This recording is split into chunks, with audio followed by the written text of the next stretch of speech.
భగవద్గీతే భవద్వేషిణి. ప్రియ భగవద్బంధువులారా, 4వ అధ్యాయంలో శ్రీకృష్ణుడు ఏ పని చేసినా అది జ్ఞానంతో కనుక సంస్కరించి చేసినట్టయితే మనిషికి బంధకం కాదు అని ఉపదేశం చేస్తాడు. ఏ పనైనా అంటే అది లౌకికమైన వైదికమైన. వైదికం అంటే మనం చేసే యజ్ఞ యాగాది క్రియలు, భగవద్ ఆరాధనాది క్రియాకలాపాలన్నీ కూడా. లౌకికమైనవంటేనో ఉదయం లేవడం దగ్గర నుంచి ప్రారంభిస్తే దంతధావనం చేసుకోవడమేమి, స్నానం ఆచరించడమేమి, వస్త్రాలు ధరించడమేమి, ఆహారాన్ని తీసుకోవడమేమి, మనం లోకంలో తిరగడమేమి, రకరకాలైనటువంటి ఇతర వస్తువుల్ని అనుభవించడమేమి, ఇవన్నీ కూడా లౌకిక కర్మలు అని అంటాం. ఇటు లౌకిక కర్మలు కానీ అటు వైదిక కర్మలు కానీ ఏవి చేసినప్పటికీ కూడా వాటిని మనం చేయవలసినటువంటి విధానాన్ని కనుక తెలుసుకుని చేసినట్టయితే ఇవన్నీ కూడా శరీరంతో జరగాల్సినవి కనుక జరుగుతున్నాయి అనేటువంటి భావన కలిగి తత్ప్రయోజనాన్ని తాను ఆశించకుండా చేసినట్టయితే ఆ చేసేటటువంటి ఆచరణ తనకి ఏ బంధకం కాదు. తనకు కాదనుకుంటే ఎవరికి అనుకోవాలి అనేటువంటి మళ్ళీ ప్రశ్న. అది ఎవరికి అనుకోవాలి అనే విషయాన్ని తన గతంలో చెప్పి ఉన్నాడు మనకి 2, 3 అధ్యాయాల్లో, 4వ అధ్యాయంలో కూడా. అది లోపల తానుంటాడు కనుక తనకి అర్పించి చేయమని చెప్తాడనమాట ఆయన. వైదిక లౌకికాలన్నీ కూడానా అన్నీని ఏం చేస్తాడు ఆయన అంటే, ఎప్పుడైనా బాగా ఎండిపోయి ఉండేటటువంటి చాలా పాతకాలంగా ఒకచోట పేరుకుండేటటువంటి కట్టెల్లో ఒక చిన్న నిప్పుని కనుక పట్టుకెళ్ళి వేసినట్టయితే అది అన్నిటినీ ఏ విధంగా కాల్చి పారేస్తుందో అదే విధంగా హృదయంలో కనుక మనం భగవంతుడిని పెట్టుకున్నట్టయితే, హృదయంలో పెట్టుకోవడం అంటే పట్టుకొచ్చి ఇంత విగ్రహాన్ని లోపలికి మింగేయడం కాదు కదా, లేదా ఇక్కడ ఏదో ఆపరేట్ చేసి లోపల పెట్టుకోవడం కాదు కదా, జ్ఞానంలో భగవంతుడిని భావించడం అని అర్థం అన్నమాట. భగవంతుడు నా హృదయంలో ఉన్నాడు, శక్తిని ఇచ్చేవాడు వాడు, సంకల్పం కలిగించేవాడు వాడు, చేయించేది వాడు అనేటటువంటి జ్ఞానం కనుక మనం కలిగి ఉన్నట్టయితే లోపల ఉండేటటువంటి చాలా కాలంగా పేర్చుకున్న సంస్కారాలన్నీ కూడా క్రమంగా తొలగిపోతాయి, అవన్నీ కూడా నాశనం పొందుతాయి అని మనకి శాస్త్రం చెప్తోంది. యథాగ్ని ఉత్థత శిఖ కక్షం దహతి సా నిలహ. బాగా ఎండినటువంటి కట్టెలన్నింటినీ కూడా కాస్త గాలి తోడుపడ్డట్టయితే నిప్పే విధంగా అయితే కాల్చి పారేస్తుందో అలాగే హృదయంలో పెట్టుకున్నటువంటి విష్ణు తథా చిత్తస్థితో విష్ణు యోగినాం సర్వకిల్బిషం. హృదయంలో భగవంతుని కనుక మనం భావించి ఉన్నట్టయితే అన్ని హృదయగతమైనటువంటి సంస్కారాలని కూడా తొలగిపోతాయి. లోపల భగవంతుడు ఉన్నాడు, వాడికి చెందిన వాడిని నేను వాడి సేవకుడిని, వాడు నా యజమాని కనుక వాని కోసం నేను చెయ్యాలి, ఇవన్నీ కూడా వాడు చూసి సరైనటువంటి రీతిలో నడిపేవాడు, ఫలితాన్ని ఇచ్చేటువంటి వాడే కనుక వాడి వల్ల జరుగుతున్నాయి అనే భావన కనుక మనకి ఎంతెంత పెరిగితే, అంటే ఈ జ్ఞానం ఎంతెంత బలపడుతుందో అతి బలంగా ఉండేటటువంటి లోపల కర్మ సంస్కారాలన్నీ కూడా అంతంత నిర్వీర్యం కావడం ప్రారంభిస్తాయి. కనుక జ్ఞానాన్ని పెంచుకోవడం అనేటటువంటి మొట్టమొదటి చాలా, జ్ఞానాన్ని పెంచుకోవడం అంటే లోపల విశ్వాసాన్ని మరింత దృఢపరుచుకోవడం అన్నమాట. ఇది చాలా అవసరం అని అంటాడు స్వామి. అందుకోసం జ్ఞానం బలపడితే బలం ప్రాచీన కర్మల్లో తొలగిపోతుంది అని తను చెప్పాడు. అయితే ఏం చేయాలి మనం అనేటటువంటి దాన్ని, అయితే మరి చేస్తూ ఉండేటటువంటి మనకి బంధకం కావా అనేటువంటి ప్రశ్నకి స్వామి తర్వాత సమాధానం చెప్తాడు. త్యక్త్వా కర్మఫలాసంగం నిత్యతృప్తో నిరాశ్రయః కర్మణ్యభిప్రవృత్తోపి నైవ కించిత్ కరోతి సహా. వాడు ఏమి చేస్తున్నట్టే కానే కదా, వాడని చేస్తూనే ఉంటాడు. కర్మణి అభిప్రవృత్తోపి అభితః ప్రవృత్త అంటే ఒక కర్మ కాదు, దాని అంగాలు ఎన్నున్నాయో అన్నిటినీ కూడా సక్రమంగా వాడు చేస్తూనే ఉంటాడు. ప్రధాన కర్మ వాడు చేస్తూనే ఉంటాడు. అయినప్పటికీ కూడా నైవ కించిత్ కరోతి సహా, వాడు ఏం పని చేస్తున్నట్టే కాదు, పని చేస్తుంటే చేయనట్టు ఎట్లా అంటామండి అని మనకి సందేహం. విదేశాలకు కొంతమంది మన విద్యార్థులు పెడుతూ ఉంటారు చదువుకుందాం అని.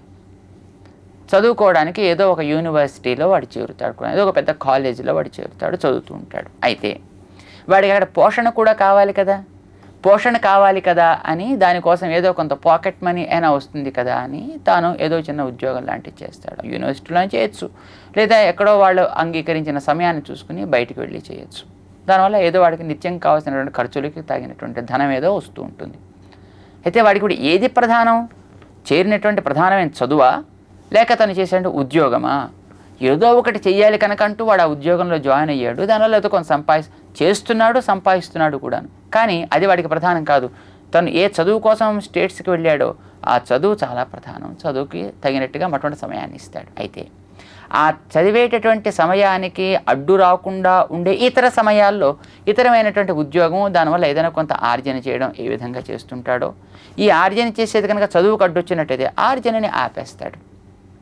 అంతేకాని తన చదువును ఆపేసుకొని వెళ్ళినటువంటి ప్రధాన ప్రయోజనాన్ని ఎట్లాగైతే పాడు చేసుకోడో అట్లాగే ఈ జీవుడు కూడా ప్రధాన ప్రయోజనం ఆత్మ సాక్షాత్కారాన్ని పొందడం, భగవంతుడిని గుర్తించడం, ఇది ప్రధాన ప్రయోజనం.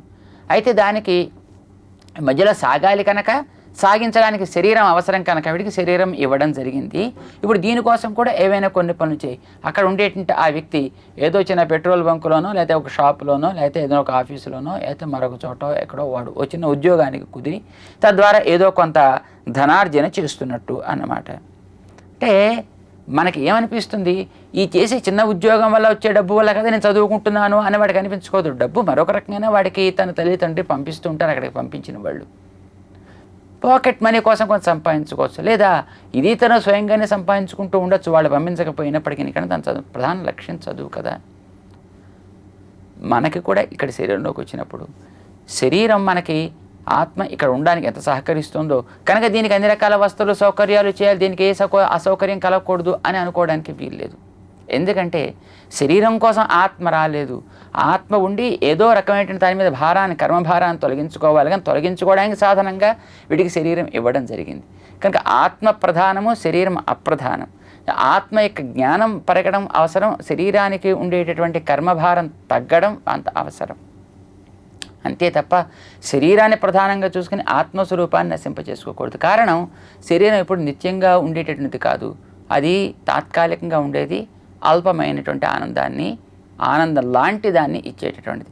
కానీ ఆత్మ అట్లా కాదు కదా, అది నిత్యం ఎప్పుడూ ఉండేటటువంటిది. కనుక దానికి సంబంధమైనటువంటి ఏ లాభాలు ఉంటాయో అవి నిత్యం ఉండే లాభాలు కనుక వాటి కోసం తను ప్రయత్నం చేయాలి. తాత్కాలికమైన దాన్ని చూసుకుని నిత్యమైన దాన్ని వదులుకుంటాడా, నిత్యమైన దాన్ని చూసి తాత్కాలికమైన వదులుకుంటాడా, ఇది వాడు నిర్ణయం చేసుకోవాలి. రామచంద్రుడు వనవాసానికి వెళ్ళాడు, పంచవటి తీరానికి చేరుతున్నాడు. ఋషులంతా రాముడిని ఆశ్రయించారు. వారంతా మహనమైన తపస్సంపన్నులు. ఆ తపస్సంతా భగవంతుడే వాళ్ళకి, భగవంతుడి కోసమనే వాళ్ళు తపస్సు చేస్తున్నారు. లోపల భగవంతుడే శక్తిని ఇస్తున్నాడు అనుకుంటూ వాళ్ళు చేసుకుంటున్నారు తపస్సంతా కూడా. అలాంటి తాపస్సులంతా కూడా రామచంద్రుడి చుట్టూ చేరి ఆ తాపసిక శక్తి తమలో ఉన్నప్పటికీ కూడా రాక్షస పీడ వాళ్ళు పడలేక ఎంతమంది దేహాలు కోల్పోయారో, ఎంతమంది చిక్కి శల్యాలైపోయారో చూడవయ్యా శ్రీరామచంద్ర, ఏ హి పశ్య శరీరాణి ఋషీణాం భావితాత్మనాం అని చూపించారు. ఈ ఋషులందరి యొక్క దేహాలు చూడు ఎలా ఉన్నాయో, ఇవన్నీ కూడాను ఉన్నవాళ్ళంతా చిక్కి శల్యాలైపోయి ఉన్నారు. ఇక పోయిన వాళ్ళ ఎన్ని ఏ హి పశ్య శరీరాన్ని ఎన్ని కుప్పలు తెప్పలుగా పడిపోయాయి చూసావా. ఇంతమందిని రక్షించడానికి బాధ్యత కలిగి ఉండి కూడా నీ తండ్రి రక్షించటం లేదే, ఇది ఏమన్యాయం, ఆ తపశ్శక్తిని తీసుకుంటూ కూడా ఆరవ్వంతు అని వాళ్ళు కొంచెం గట్టిగా రామచంద్రుని కేకలు వేస్తే సిగ్గుపడి రామచంద్రుడు తల ఉంచుకొని హిరి రేషా హీమ మాతుల, నాకు చాలా సిగ్గుగా ఉంది, మా నాన్నగారు ఈ పని అవకాశం లేక చేయకపోవడం అనేటటువంటిది, ఏమైనా మీకు నష్టం కలగడం అనేటటువంటిది, కనుక ఆ లోపం లేకుండా చేయాలి అనే నేను వచ్చాను అని తను చెప్పుకుంటాడు. అదే ఆ సందర్భంలో ఒక ప్రశ్న వస్తుంది. అంతంత గొప్పగా తపస్సు చేసేటటువంటి శక్తి కలిగిన వాళ్ళు కదా, ఆ తమ మీద పడి తమకి హింస కలిగించేటువంటి రాక్షసులను తామే తాపశక్తి క్షుద్రం వాళ్ళందరూ కూడా నశించిపోవాలి అని ఒకసారి చెప్పించేసి సరిపోలే, వాళ్ళు తను నశించిపోయి ఉండేవాళ్ళు కదా. అంటే నిజమే నశించిపోయే కలిగేవారి, కానీ తపస్సు వల్ల ఏర్పడేటువంటి శక్తి అనేది చాలా ఉత్తమమైనటువంటిది, శరీర రక్షించుకోవడం అంటే చాలా అల్పమైనటువంటిది. కనుకనే కేవలం భగవంతుడి కోసం అర్పించడానికి యోగ్యమైనటువంటి తాపసిక శక్తిని క్షుద్రమైనటువంటి శరీరాన్ని కాపాడుకోవడం కోసమే వాడుకుంటావా? ఇలాంటి దాని యొక్క విలువను ఎప్పుడు మేము పాడు చెయ్యం. ఇది ఉంటే ఉంటుంది, పోతే పోతుంది. ఉన్నంత వరకు కూడా ఇది ఎంతవరకు సహకరించకుండా ఉంటుందా, అప్పుడే దాంతో అదే పోతుంది. తపస్సుని మాత్రం వ్యర్థం చెయ్యం అంటారన్నమాట. అంటే ఎవడో ఒక మహానుభావుడి కోసం మనం తయారు చేసి, దేవతల కోసం తయారు చేసి పెట్టినటువంటి ఒక పురోడాశం అని అంటారన్నమాట. అలాంటి దాన్ని కేవలం ఏ అల్పమైనటువంటి క్షుద్రమైనటువంటి ఏ పురుగులకో పుట్రకో కుక్కలకో పెట్టినట్టయితే అది ఎట్లాగైతే చాలా దోషభూయిష్టం అవుతుందో, కేవలం ఒక దేశ అధినేత కోసం మనం తయారు చేసి పెట్టినటువంటి ఒక మంచి చక్కటి హారాన్ని ఏదో ఒక క్షుద్రమైనటువంటి ఒక చిన్న జంతువు మెళ్ళ వేస్తే అది ఎట్లాగైతే దాని విలువకి భంగకరమో, అలానే భగవంతుడి కోసం వినియోగించాల్సినటువంటి తాపశక్తి శక్తిని క్షుద్రమైనటువంటి ఈవేళ నుండి రేపు పొద్దున పోయేటువంటి ఈ శరీరం యొక్క రక్షణ కోసం, దీని బాగు కోసం, దీనికి అడ్డు కలిగించే వాళ్ళని శపించడం కోసం వాడడం అంటే అంత అల్పమైందే కనుక ఆ విధమైనటువంటి దాన్ని మేము కోపాన్ని విసర్జించడానికి శక్తి కలిగినప్పటికీ కూడా ఇది వాళ్ళ మీద ప్రయోగించడానికి కాదు, భగవత్పాదార్పణం చేయడానికి అని అంటారనమాట. విశ్వామిత్రుడు కూడా శ్రీరామచంద్రుడి దగ్గర ఆయన తీసుకువెళ్ళాలి అని వచ్చినప్పుడు అదే మాట అంటాడు ఆయన. అలాగా శరీరం మీద దృష్టి దీన్ని రక్షించుకోవడం కోసం అని కాక ఆత్మ యొక్క జ్ఞానాన్ని పొందడం కోసం నువ్వు చేయవలసినటువంటిది చాలా ప్రధానమైనటువంటిది, అది ముఖ్యమైనటువంటిది. అందుచేత నువ్వు చేయవలసినటువంటి పని ఏమిటి? త్యక్త్వా కర్మఫల సంగం. కర్మఫలమునందు కోరిక వదిలిపెట్టు. కర్మఫలాలు దేహం కోసం అని అనుకోకు, నీ కోసం అని అనుకోకు, వదిలిపెట్టు. మరి ఏం చేయాలి? నిత్యతృప్త. నిత్యము అయినది ఆత్మ, నశించనిది ఆత్మ, నశించేది శరీరం. కానీ శరీర లక్షణాన్ని చూడు, ఆత్మ లక్షణాలని చూడు. శరీరం సంఘాతం 2వ అధ్యాయంలో అసలు అందుకే ప్రారంభించాడు దేహాత్మ వివేకాన్ని. అది అన్నిటికీ మూలం. అది బాగా కలిగిందా అంటే అన్నీ సిద్ధించినట్టే. అది ఒకటి కలగలేదా మిగతా ఎన్ని కలిగాయి అనుకున్నప్పటికీ కూడా అవన్నీ వ్యర్థం. అందుకోసం అర్జునుడికి మొట్టమొదట జ్ఞానం పెరగాలంటే దేహాత్మ వివేకం కలగాలి కనుక మొట్టమొదటి దేహాత్మ వివేకం దిగించే ప్రారంభించాడు. నజాయితే మ్రీతేవా అని అంటును, అశోచ్యాన్ అన్వశోచ్యస్తం అనేటటువంటి దాంతో ప్రారంభించి శ్రీకృష్ణ పరమాత్మ అదే ఇక్కడ స్వామి చెప్తున్నాడు. నిత్యతృప్త. నిత్యము అయినటువంటిది ఆత్మ, అది క్షుద్రమైనది కాదు, అది అనంతమైనటువంటిది. దీనికి ఆనందాన్ని ఇచ్చే పరమాత్మ కూడా ఆనందమయుడు ఆయన కనుక ఇది నిత్యమైనది, ఆయన ఆనందమడు. వాటి మీద దృష్టి పెట్టు. వాటిని పొందడం మీద నీకు తృప్తి పెట్టుకో తప్ప చిన్న చిన్న తాత్కాలికంగా లభించే వాటిని నీకు తృప్తి కలగడం తగదు. ఎందుకంటే ఇందులో నీకు తాత్కాలికంగా అనుకూలంగా ఉన్నట్టు అనిపిస్తున్నప్పటికీ ఇక్కడ మరుక్షణంలో అవి మారిపోతాయి. మనం పాలు పెట్టుకున్నాం ఈవేళ బాగున్నాయని, అదే వారం రోజులు పెట్టేసుకుందాం అంటే తర్వాత అవి గట్టిపడిపోయి పుల్లబడిపోయి పాడైపోతాయి. కాయ చూడడానికి బాగుంది తెచ్చి పెట్టుకున్నావు, కానీ 2 రోజులు అయితే అది మెత్తబడిపోయి పండైపోయి వాసన వచ్చేసి ఇంకో రకంగా మారిపోతూ ఉంటుంది. వస్తువాత్మకం కుతః అని అంటాడనమాట మనకి విష్ణు పురాణంలో. కనుక ప్రతి వస్తువు కూడా ఎప్పుడు మార్పు చెందుతూనే ఉంటుంది. ఆ రూపంలోనే అదే స్వభావంతో ఎప్పుడు ఉండనే ఉండదు. అలా మారిపోయేటటువంటిది ఈ శరీరం కూడా. కనుక ఇది తాత్కాలికము, ఇది క్షుద్రము, ఇది అల్పము, ఇది నశ్వరము. కానీ దీనికి ప్రతియోగిగా ఉండేటటువంటి ఆత్మనతే అది నిత్యము, శాశ్వతము, అది ఎప్పుడూ ఉండేటటువంటిది. దానివల్ల కలిగే ఆనందం కూడా గొప్పది. కనుక అలాంటి దానిని నువ్వు చూస్తూ నిత్యమైన ఆత్మయందు తృప్త, దానిందు తృప్తి కలిగి. ఈ తృప్తి కలగడం అనేటువంటి చాలా ప్రధానం.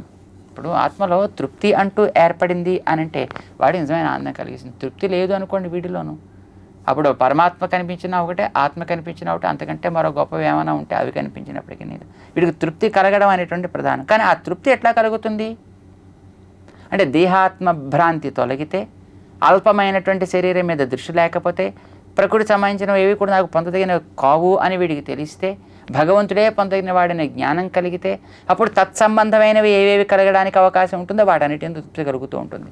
మిగతా వాటిని వీడికి తృప్తి తగ్గుతూ ఉంటుంది. క్రమంగా వీటిందు తను దూరం కాదు. ప్రకృతికి ఏమైనా సరే తను లొంగకూడదు, పరమాత్మకే లొంగాలి అనేటువంటి ఒక దృఢమైన విశ్వాసం వీడిలో ఏర్పడినప్పుడు అప్పుడు వీడికి తృప్తి కలగడం, శాస్త్రజ్ఞానం మొట్టమొదటి కలుగుతుంది. ఆ శాస్త్రజ్ఞానంతో దాని మీద విశ్వాసం ఏర్పడాలి. అప్పుడు ఫలితం నేను కాదు వాడికి అర్పించాలి అని వీడికి తెలియదు. దేవుడు కనిపిస్తే అర్పించేవాడినండి అనడానికి వీల్లేదన్నమాట. శాస్త్రం చెబుతోంది నువ్వు ఆ పని చేయి. అలా ఎవడైతే చేస్తాడో అప్పుడు కొంతకాలం సాగ్గా మధ్యలో అది పోకుండా ఉండాలి వీడికి. అంటే మళ్ళీ వీడు వింటూ ఉండాలి, పెద్దల సహవాసం చేయాలి. శుశ్రూషోహో శ్రద్ధానస్య వాసుదేవ కథారుచి అని అంటారన్నమాట వ్యాసుల వారు. అంటే బాగా వినాలి, విన్న దాని మీద విశ్వాసం కలగాలి, విశ్వసించిన దాన్ని త్వరగా పొందాలనేటువంటి ఆర్తి వీళ్ళు ఏర్పడాలి. అది శ్రద్ధ అని అంటాం. కనుక శుశ్రూషోహో శ్రద్ధానస్య, ఇవి 2 వీళ్ళు ఏనాడైతే ఏర్పడతాయో శాస్త్ర విశ్వాసం కలిగి నిత్యమైంది ఆత్మ కనుక తత్సంబంధమైన సాగుతుంటే ఏవే సాగుతాయి అంతంత తృప్తి, పరమాత్మ సంబంధం ఏదే సాగుతుంటే అంతంత తృప్తి. తద్విరుద్ధమైన ఏం సాగిందా వీడికి భయం, అతృప్తి, తాని దూరం కాగడం ప్రారంభిస్తాడు. కనుక నిత్యతృప్త నిరాశ్రయ. తనకి ఈ ప్రకృతి సంబంధమైంది తనకి ఆధారం కాదు, ఇదే తనకి ఆశ్రయం కాదు అనే జ్ఞానం వీళ్ళు ఉండాలి. ఎక్కడో చోట వీళ్ళు ఉండక తప్పదు. శరీరంలోనే ఉండాలి, లేదా ఏదో దేశంలోనూ ఉండాలి. కానీ ఈ దేశమే నాకు శాశ్వతం, ఈ శరీరం నాకు శాశ్వతం అనే జ్ఞానం వీడి తగ్గాలి. కనుక ఇదే ఆశ్రయము అని వీడు భావించకూడదు. అసలు ఏ దేశంలో లేకుండా పోవడం అని అనుకుంటారు కొందరు. కాదు, ఇదే దానికి శాశ్వతము కాదు అనే జ్ఞానం కలిగి ఉండాలన్నమాట. నిరాశ్రయ అప్పుడు వీడు కర్మణ్యభిప్రవృత్తోపి, కర్మలు వీడు చేస్తూ ఉన్నప్పటికీ, కర్మల్లో వీడు మగ్నమైనప్పటికీ కూడా నైవ కించిత్ కరోతి సహా, వీడు ఏమీ చెయ్యనట్టే సుమా అని శ్రీకృష్ణ పరమాత్మ అర్జునుడికి తను చేసేటువంటి కర్మలు ఏ విధంగా వీడికి బంధకం కావో దాన్ని వివరించాడు. జై శ్రీమన్నారాయణ.